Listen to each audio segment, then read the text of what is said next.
Lecture 12 heading है monetary policy committee अर्थात मौद्रिक नीति समिति MPC। पहला पॉइंट है इसका निर्माण 2016 में हुआ था।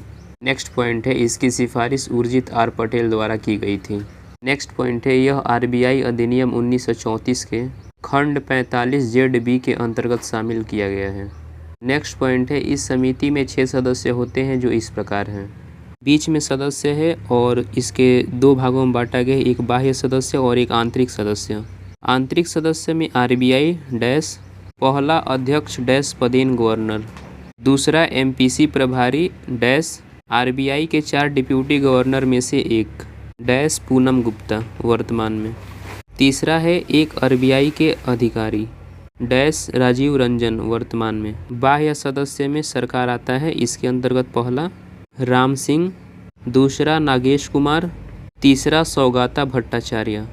नेक्स्ट पॉइंट है सरकार के द्वारा 3 बाहरी सदस्यों की नियुक्ति होती है जिन्हें अर्थव्यवस्था बैंकिंग एवं वित्त की जानकारी होती है। नेक्स्ट पॉइंट है यह 4 वर्षों के लिए नियुक्त होते हैं एवं इनकी पुनर्नियुक्ति नहीं होती है। नेक्स्ट पॉइंट है MPC की बैठक बाई मंथली अर्थात ब्रैकेट में द्विमासिक होती है। नेक्स्ट पॉइंट है 1 वर्ष में MPC की बैठक कम से कम 4 बार होनी चाहिए। नेक्स्ट पॉइंट है प्रत्येक बैठक में कम से कम 4 सदस्य होने चाहिए। नेक्स्ट पॉइंट है प्रत्येक सदस्य के पास एक मत ब्रैकेट में वोट होता है एवं यदि निर्णय बराबर ब्रैकेट में टाई हो जाता है तो इस अवस्था में RBI के गवर्नर के पास एक निर्णायक मत ब्रैकेट में कास्टिंग वोट होता है। नेक्स्ट पॉइंट है MPC का निर्णय RBI पर बाध्यकारी होता है। नेक्स्ट हेडिंग है types of deposits in bank अर्थात बैंकों में जमाओं के प्रकार। इसको 2 भागों में बांटा गया है। पहला है डिमांड डिपॉजिट्स अर्थात मांग जमाएं और दूसरा है टाइम टर्म डिपॉजिट्स अर्थात समय सावधि जमाएं। डिमांड डिपॉजिट्स को भी 2 भागों में बांटा गया है। पहला करेंट अकाउंट अर्थात चालू खाता और दूसरा है सेविंग अकाउंट अर्थात बचत खाता। टाइम टर्म डिपॉजिट को भी 2 भागों में बांटा गया है। पहला है फिक्स्ड डिपॉजिट अर्थात अस्थाई जमा और दूसरा है रिकरिंग डिपॉजिट अर्थात आवर्ती जमा।